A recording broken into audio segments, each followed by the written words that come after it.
All right, we are on chapter 2. Is a career in the CCJ field or law enforcement for me? It's a great career field, but I do have to say it's not for everyone. You can make a good living at it because most are with public or federal employers where you have benefits. That means that you get sick leave. If you're sick, you still get paid. You get time off. You can go on vacation. There's retirement packages, but you're not gonna get rich per se off these jobs. And like I said, they're not for everybody. Some people have, I'll give you an example, have utilized certain types of drugs, such as a hallucinogen or mushrooms, and a lot of agencies have a 10-year timeline. So there are certain agencies that don't, but they're very few and far between. So that you're looking at 10 years from your last use until you can apply. So if there's something in your background that we can't overcome or all kinds of things, a lot we can overcome. There's some minor things we can't. It's not for everybody. So let's kind of go over some things with it. So is a career in law enforcement for me? I think I want to be a cop, but you got to think about these things. And I've seen people I've gone along with people in police academies that didn't seriously ask themselves these questions. And you need to do that. And it needs to be specific for the career field you want to go in with. So before you start the long process of the testing process to get hired at one of these places, please make sure you ask yourself all these questions. Are you ready to possibly take a life to protect yours or that of another citizen? Not everybody could do that. Even if a gun was pointed at them, they could not take another life. Are you prepared to see horrendously sad and gruesome crime scenes? Can you control your temper if you feel someone has committed an egregious crime? Can you uphold the law that a person is innocent until proven guilty? My hardest thing was with children, babies, and animals, dogs and cats, and abuse. Oh gosh, it was very difficult. Can you see those things? How well do you know yourself? Do you know your personality? What type of personality do you have? What are your triggers? What makes you happy, sad, angry? There's so many wonderful tests out there. A long time ago, we didn't have all the online things we have now that we can learn about ourselves. My dad's a psychologist, and he's always said for people that want to change, for people that listen to that, want to change, it's difficult. Difficult. And that's with someone who wants to. So that tells you that know about yourself, learn about the personalities. Chapter 2 is great. It's going to tell you different personality traits that a lot of cops have, not all. We need multifaceted officers in policing in the CCJ world because there's all types of people in the world.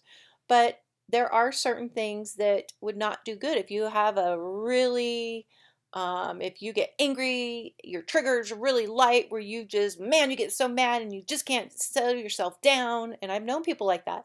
That probably wouldn't make a good cop. So know yourself. All right, there is a lot of self-assessments in chapter 2 that I'm going to require you to do.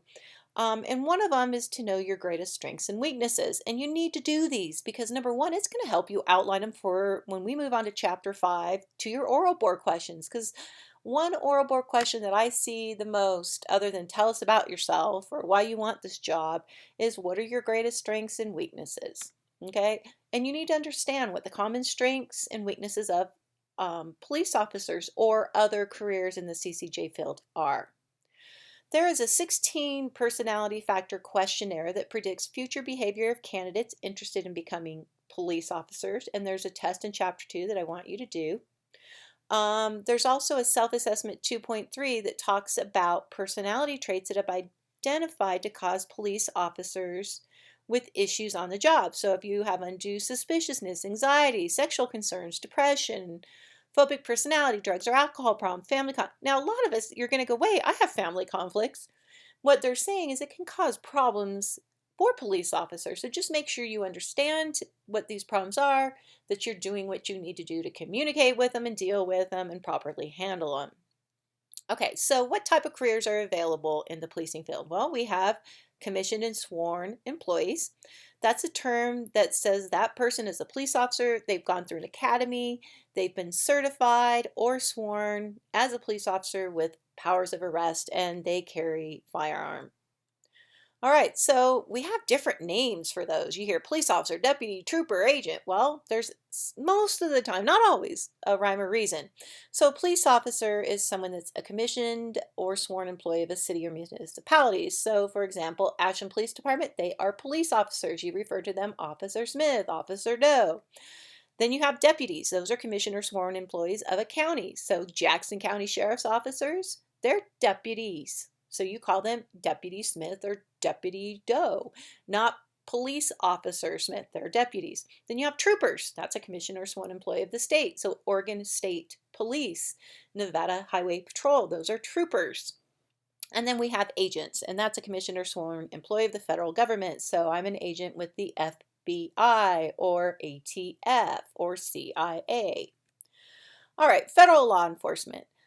There are options. They do have specific educational requirements, qualifications, skills, duties. For example, they like to see students, not only like to see, but they require a bachelor's degree, and they like it to be in the sciences, in accounting, or in a foreign language. State law enforcement. They're responsible for traffic enforcement along the highways and interstates. They have general investigative duties as well. There is a superintendent that's generally over state law enforcement officers appointed by the governor. And again, they are generally troopers, generally wear blue uniform with those round-tipped hats. But I have known others like California Highway Patrol that has a brown uniform, tan brand uniform. So, like I said, it's not always consistent. County law enforcement. There's 3,142 counties in the United States that have sheriff departments.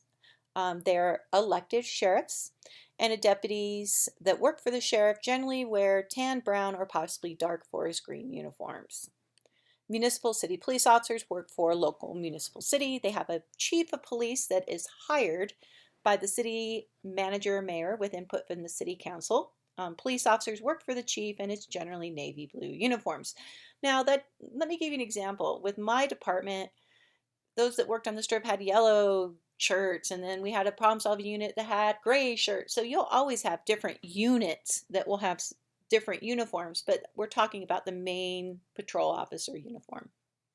All right, different types of policing. You have tribal police officers, you have university police officers, then we have correction officers in the jail or prison, the local jail population, prison population. We have military prison population. We have parole and probation and the parolee or community supervision. We have conservation police officers, federal game wardens, state game wardens, gaming control agents or officers, school police officers, or school resource officers. All right. So is there jurisdictional overlap? Oh my gosh, yes. Yeah, that's other than safety, and if someone needs, an ambulance and medical care, you're asking whose jurisdiction are we in? And it's not always night and day. Definitely getting better, because that determines who's going to investigate the crime, if we have to have detectives, what court handles the case, as well as other resources.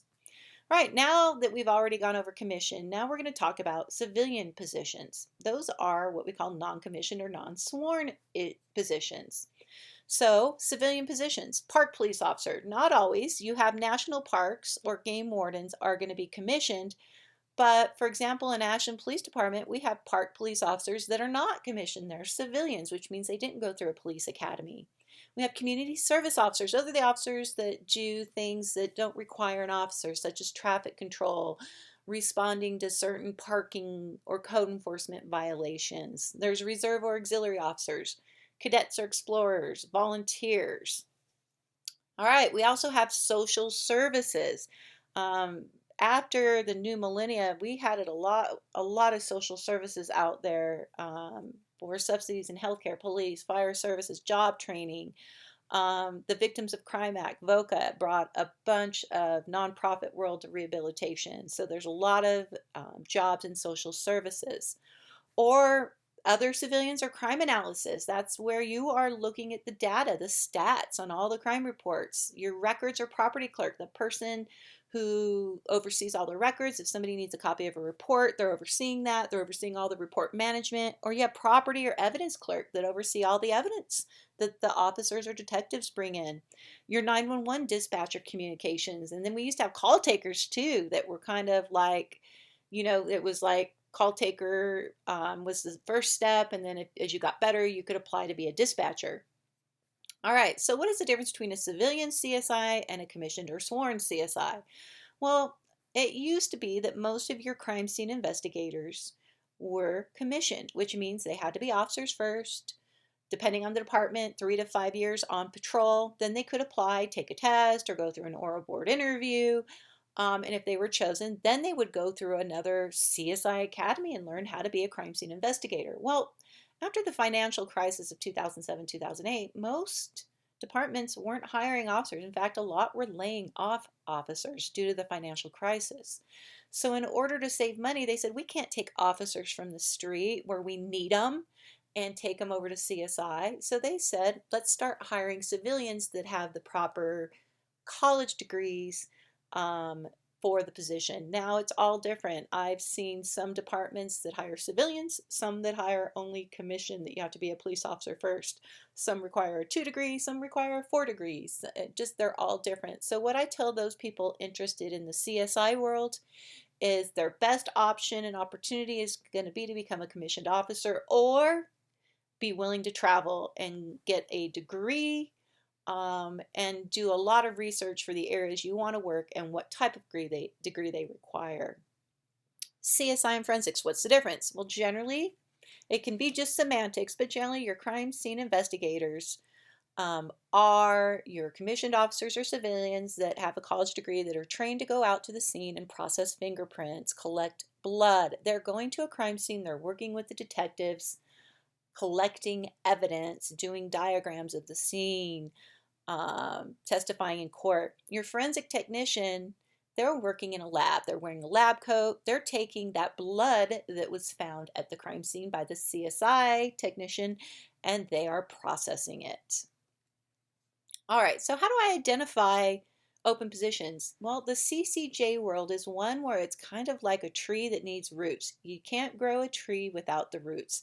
And the only way to do that, a lot of times, you can do it without it. It's totally possible. But the best way to do it is through volunteering or a student internship.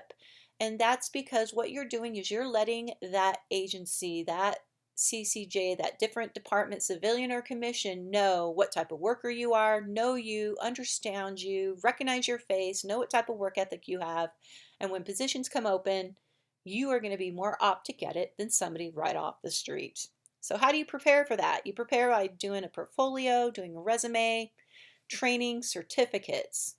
All right, and chapter 2 goes more into this about how to do that, and I highly recommend you start doing that by now. All right, this is going to end chapter 2. We'll see you for the next chapter.